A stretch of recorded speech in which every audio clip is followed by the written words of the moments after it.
Alexa Donne here, and today I want to have a little discussion about a question that I've asked myself a lot, and I have personal opinions on, but honestly no definitive or certainly prescriptive answer for, and that is, how much information should you share about your book? As you're writing it, before you're writing it, and of course certainly before it's published. So that's kind of a separate thing. This is really like, how much should aspiring writers share before, during querying?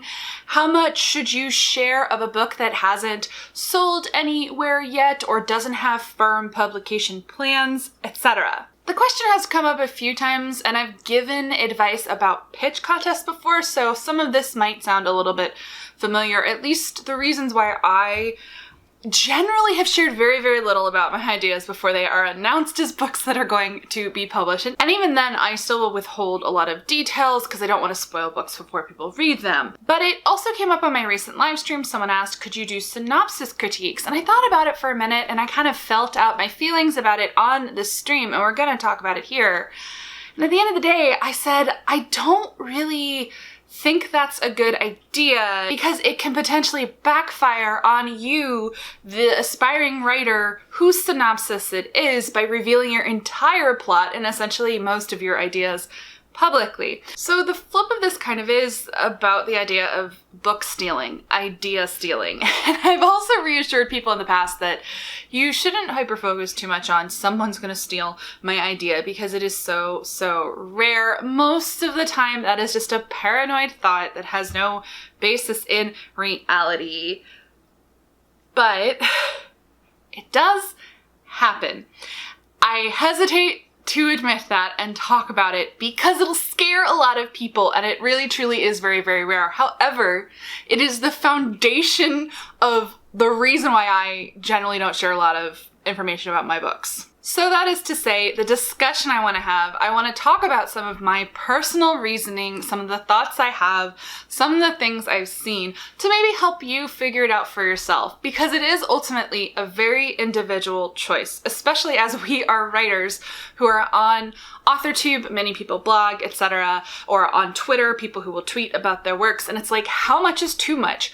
How much can you share about your book before you should maybe be a bit worried? Again, as I said, it's a different answer for every person. You're never going to see me share raw, zero draft writing, certainly anything that could give a hint of premise or anything that's kind of what I call my special sauce for my writing on Twitter.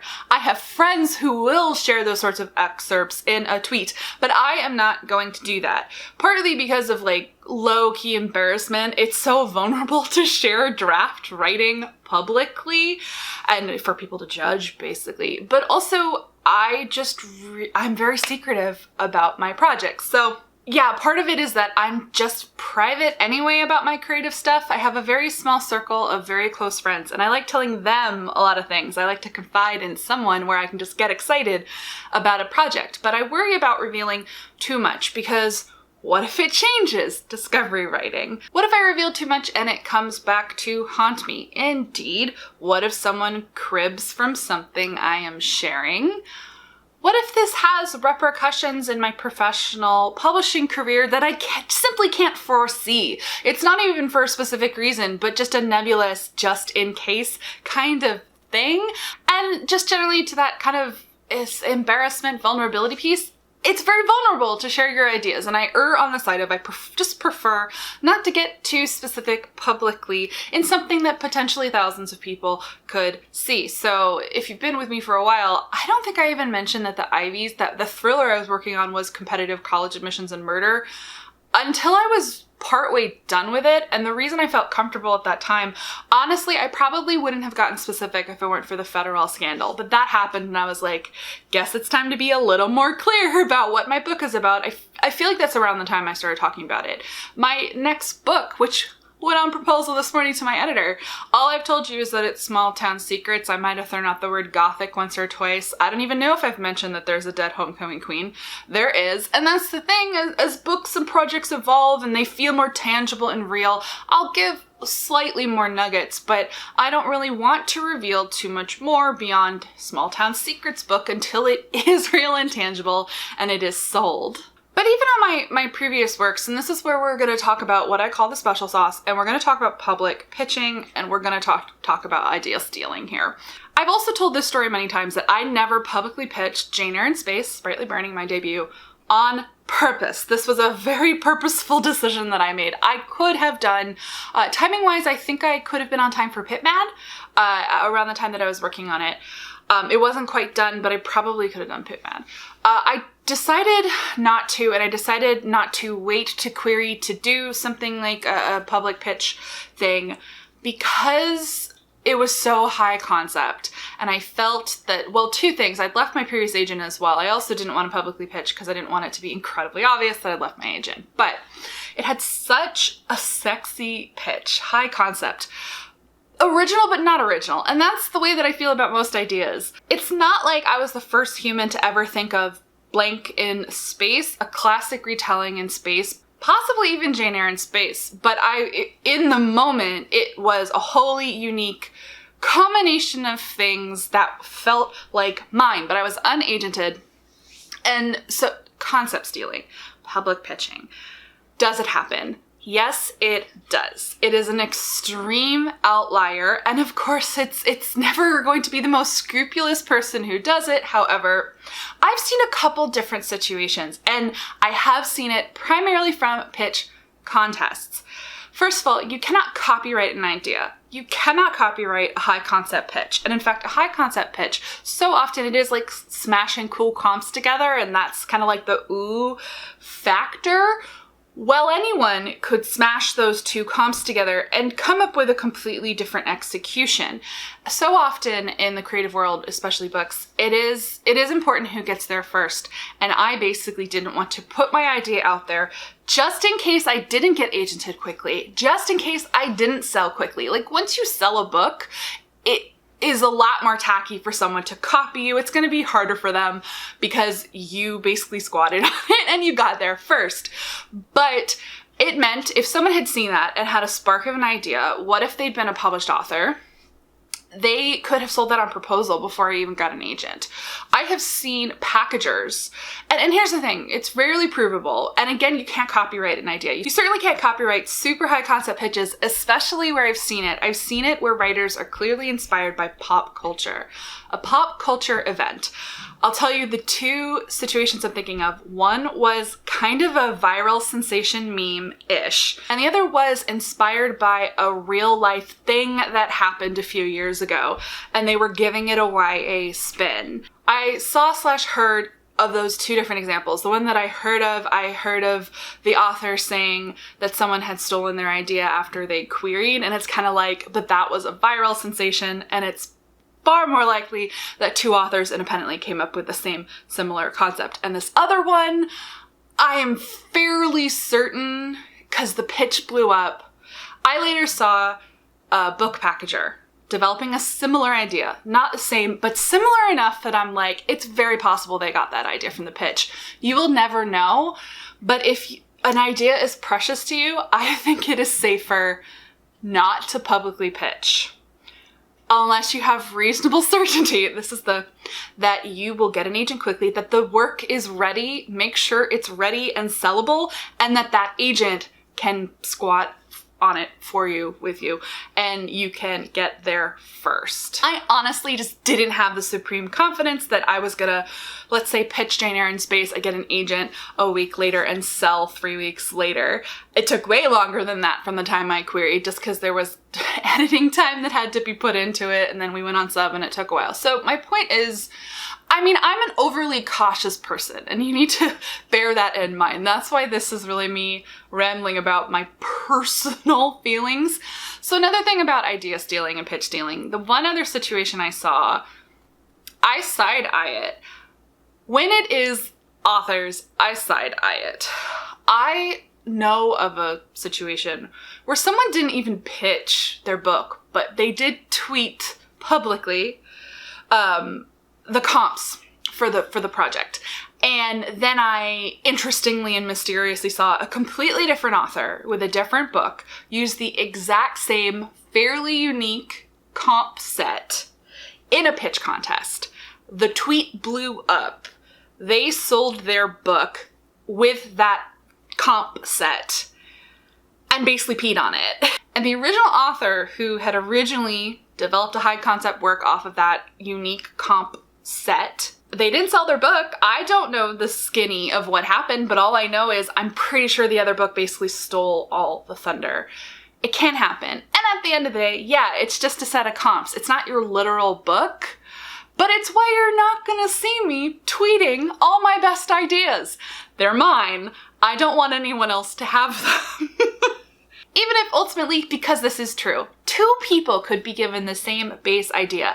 You could legit put Jane Eyre in space in front of two different writers, me and another person, and our executions would be completely different. But that doesn't mean there's always going to be room in the market for both, and that's what you kind of have to take into consideration. But again, I'm going to emphasize it's very, very, very rare to have ideas stolen, with the reminder that technically you can't steal an idea. Technically. But I mean, that's not really how we feel if we feel that someone has lifted something that we've put out into the universe. I'll tell you who is not going to steal from you. Agents aren't going to steal your ideas. Publishers aren't going to steal your ideas. Fellow authors, sometimes, but very, very rarely. And I'll say that something I've also seen, this happens both on the I saw a Twitter pitch end and also possibly with authors who like get their hands on your work. I think some people unintentionally are inspired by other works and unintentionally lift things from them. If it happens once, I don't think of that as, oh, they stole. If it's a pattern that emerges with a writer, every once in a blue moon, you do hear whispers that there's a writer who coincidentally, more than once, happened to end up with something in their manuscript very similar to a critique partner. It happens once in a blue moon. But for the most part, I think it's unintentional, especially when those things revolve around popular tropes in a genre. I guess this has turned into a do people steal your ideas video so rarely that it usually doesn't matter. I find most often the type of people who are willing to crib from someone else and not be original are usually not talented enough to sell books anyway. They're usually not a real concern, and on the rare kind of situation where that person does get published, I just kind of wash my hands of them and go, well, best of luck to them in their future career, because if they can't put together original ideas and they consistently crib from other people, everyone's gonna blacklist them anyway, and they're not gonna make it. I personally just kind of push past that kind of stuff. But there is always going to be a danger in sharing your full manuscript publicly. And I mean publicly. The odds of a critique partner and definitely an agent or any other kind of working professional stealing your work slim to none. And you have to share your work in order to be published. But bringing us full circle, the synopsis question. That is why I don't think I would ever do a public synopsis critique, because I wouldn't want to expose any aspiring writer to their entire plot, character arcs, world building details, etc. being public.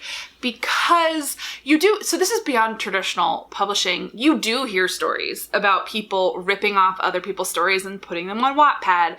You hear about people ripping off stories from Wattpad, in fact, and self-publishing them. There are unscrupulous plagiarists in the world, and you do have to be careful with how much of your story you put out there and where, but that isn't, to my mind, an entirely unscrupulous plagiarists are a separate issue to the very few cases in traditional publishing where there might be some idea cribbing that happens. Those are kind of separate, but that is a concern many of you may come against if you are publishing on Wattpad, if you are self-publishing, if you do share a lot of your ideas in your YouTube videos.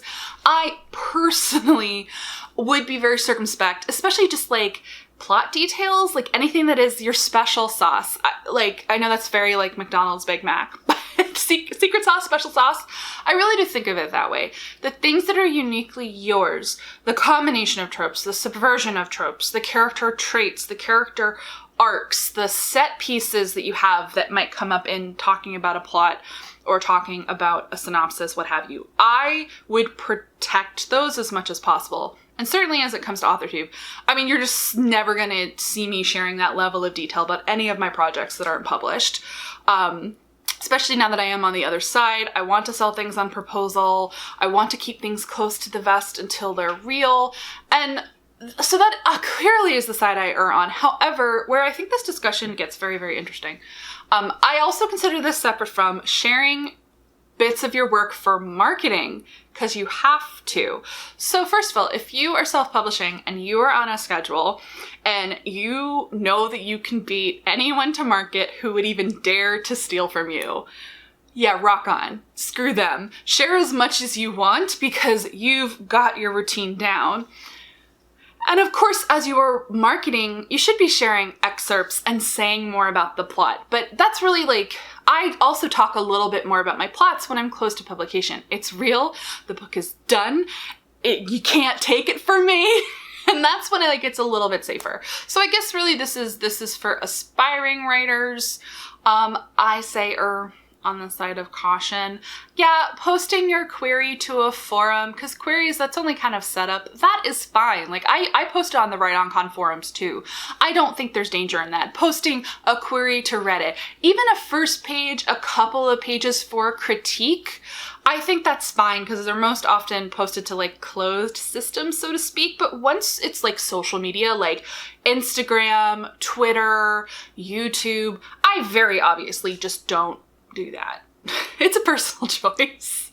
My thoughts on it are kind of jumbled, but those are just some of my thoughts. So let's discuss this down below in the comments because I think everyone has like a slightly different perspective on this. How much of your work do you share? How much of your whips, your books, your project, your ideas are you sharing on YouTube or Twitter or Instagram and so on? Give this video a thumbs up if you like it. I'll make more discussion style videos, a little bit rambly. And if you're not already subscribed to the channel, go ahead and do that. I post new videos 2 to 3 times a week. As always, guys, thank you so much for watching and happy writing.